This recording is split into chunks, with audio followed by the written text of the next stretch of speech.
Hey everyone, this is PrinceWatercress, and welcome back to Let's Play Sly Cooper in the Thievius Raccoonus for the Sony PlayStation 2. Here we are at last. The fourth and final chapter to have Master Thief sprint runs. Chapter 4, Fire in the Sky. Again, Clockwork's chapter does not have Master Thief sprint runs. We have come so far. And these 4 Master Thief sprint runs that we have to do are going to be the last. But enough talk. It's time to get these done. And once we do get these done, we will have completed the game 100%.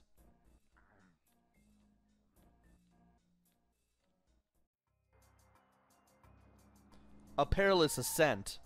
This was the last one that I did in my initial playthrough during my month-long PlayStation 2 marathon, and it was the hardest. Not surprisingly, I do this one first this time around just to get it out of the way. For this one, you won't be rolling a whole lot. The only real strategy that will come in handy here is to use a double jump in the falling icicle segments without getting hit. As for the searchlight section where you have the cross and narrow platforms, you'll have to do those the old-fashioned way, as using the shortcut there will be fatal. Use the double jump in the icicle sections. You'll save the most time there.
Flaming Temple of Flame. For this one, memorizing the level is essential, as it can be easy to get confused as to where you need to go, especially when you're inside the building where all the disciples are training. As for that fireworks platform with the searchlight on it, I hit it first, then I get on it right as it ascends so I don't get caught. Once you have those 2 things in particular down, you're good to go. Just remember to double jump where the narrow pathways with the searchlights are when you need to, if you need to save even more time. Same thing with the narrow pathways with the lasers, too.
Duel by the Dragon. After having to go through this one for the clue bottles and again for the vault, you should have an idea as to how to get through this one. You'll want to make sure that you're good with your platforming and that you don't waste time hitting the fireworks. When you make it to the end, you'll want to run around the stone hand while swinging the cane around so you can easily hit all those firecrackers to trigger the exit. Once the exit is in sight, you'll have no time to waste. Get to it immediately.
The Unseen Foe.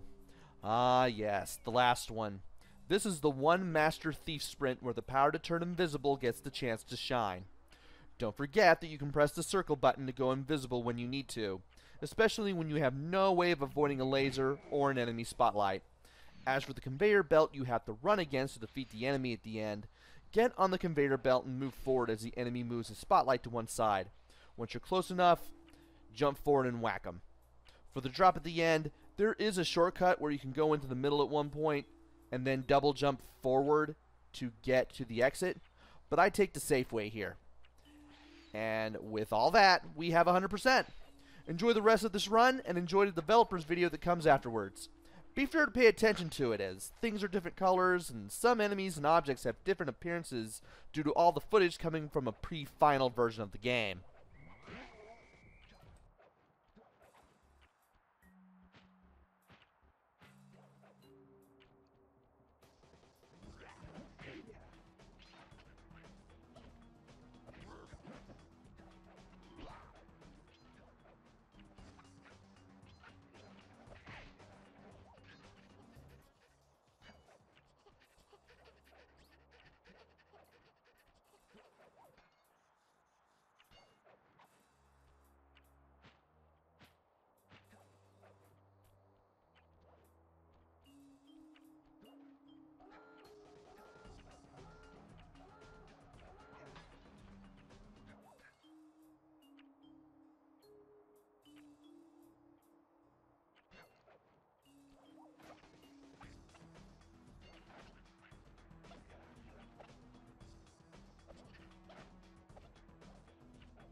commentary.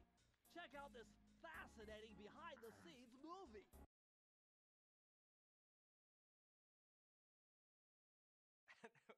How should I describe Sly Cooper?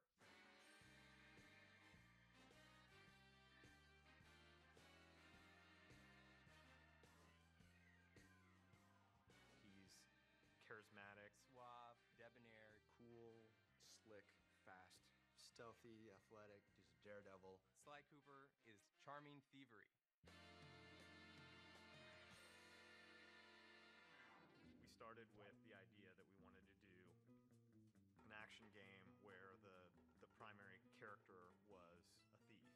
The choice of a raccoon was a pretty natural fit in terms of, you know, obviously the mask being in place, being, as Dev would say, a creature of the night. We very early on wanted to make a game that looked and felt like a cartoon, but was one step closer to realism rather than flat and graphic. We started experimenting with different ways we could bring this character to life, cell shading, how to make it feel like a cartoon but still feel like a great 3D game. We want it to actually look like it was inked and painted, and we want the backgrounds to be, you know, really lush and have a painted look, so it looks like it's a living animated episode that you've been thrown into. When you look at the game, initially, the first thing that draws you in is the beautiful art style and lush, very, very lush look of the environments. But when you actually play the gameplay itself is lush as well. The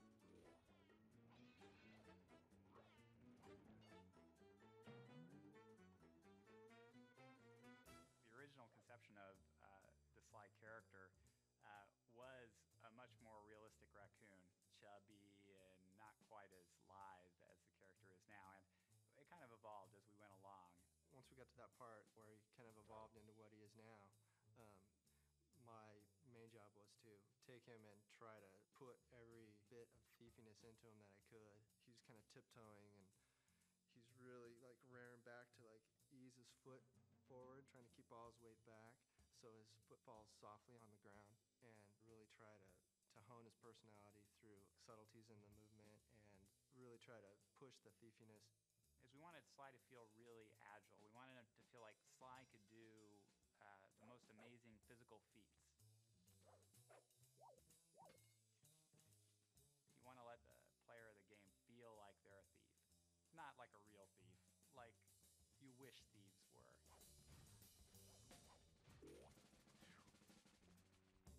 Sly Cooper's story is really cool. He comes from a long line of super raccoon thieves. And the source of their kind of thieving greatness is this book called the Thievius Raccoonus. It's this incredibly valuable heirloom that is stolen from Sly's family when he's very young. He has come of age, and now he feels it's his noble duty to take back the Thievius Raccoonus. Sly has two buddies, Bentley and Murray. Bentley provides a lot of the plans for their missions. He does a lot of things that are very important for Sly to complete his missions. Murray has a huge case of Sly envy. He wants to be Sly in the worst possible way, and he has absolutely none of the capabilities to do it. A hero's only as good as his villains. We wanted to create villains, you know, making them dangerous, making them menacing, making them goofy, just giving them as much personality as Sly Cooper.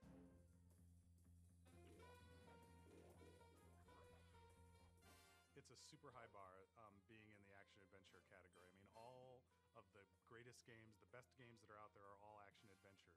The genre is such that you have to really excel in every single phase of the game. Going from saying Sly should be sneaky to actually having him feel sneaky in the game is hard. You have to start and you have to get the animation right, then you have to figure out how the engine's going to play the animation and how it gets affected by where he is and what he's doing, and how the player can feel in control at the same time. People are doing shoot-'em-ups and things with, you know, big weapons and things like that. And this is all about character, so you can get the feeling of, you know, I am Sly and I'm sneaking around.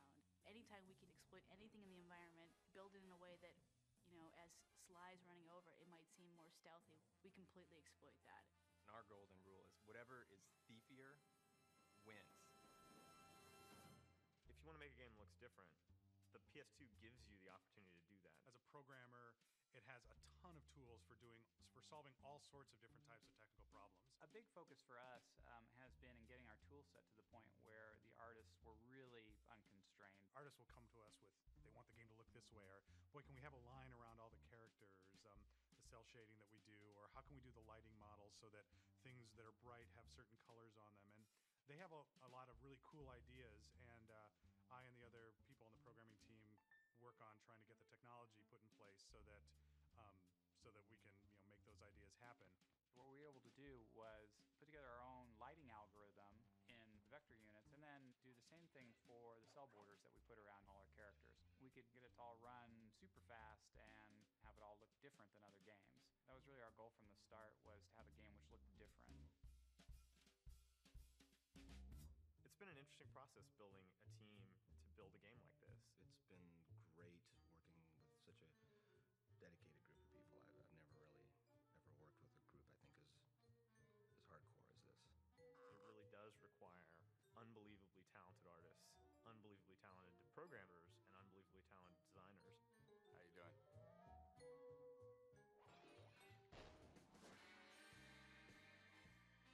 The designers, I think, have done a wonderful job of giving players the experience of sneaking and being a thief, and at the same time making the designs accessible to people so that you don't need to be a super gamer in order to play it, although there are tons of things that are in the game for those people. We're making a game that anyone can play. You can't just have great art. You can't just have great code. You can't just have great characters. You got to have it all. It's not about just how the game looks, it's about how the game plays and how the player experiences it. And it's all about having fun.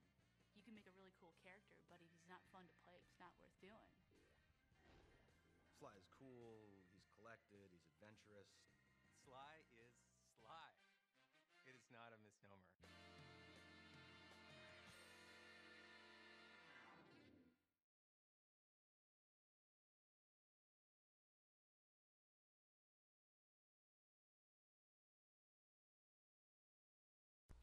And that is it for Let's Play Sly Cooper and the Thievius Raccoonus.